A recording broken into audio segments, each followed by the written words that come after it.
ಪರಮಾತ್ಮ ಸ್ವರ್ಗೀಯ ಸೃಷ್ಟಿಯನ್ನು ಸೃಷ್ಟಿ ಮಾಡಿ ಅದರಲ್ಲಿ ನಮಗೆ ಬೇಕಾದ ಎಲ್ಲವನ್ನೂ ಸಹ ಸೃಷ್ಟಿ ಮಾಡಿ ನಮ್ಮನ್ನು ಇಲ್ಲಿ ಅವನ ಸೃಷ್ಟಿಯನ್ನು ಆನಂದಿಸಲು ಕಳಿಸಿದ್ದಾನೆ.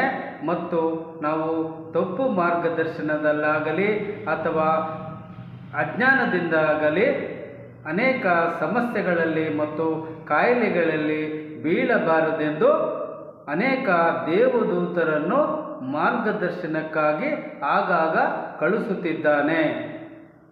ಆದರೂ ಸಹ ನಿಜವಾದ ಮಾರ್ಗದರ್ಶನವನ್ನು ಪಡೆದುಕೊಳ್ಳದೆ ಅನೇಕ ಪ್ರಜ್ಞೆಗಳಿಗೆ ಆಕರ್ಷಿತರಾಗಿ ಅಧರ್ಮ ಮಾರ್ಗದಲ್ಲಿ ಜೀವನ ಮಾಡುತ್ತಾ ನಾವು ಅನೇಕ ಕಷ್ಟ, ನೋವು, ದುಃಖ, ಕಾಯಿಲೆ ಮತ್ತು ಇನ್ನೂ ಅನೇಕ ರೀತಿಯ ಸಮಸ್ಯೆಗಳಲ್ಲಿ ಜೀವನ ಮಾಡುತ್ತಿದ್ದೇವೆ.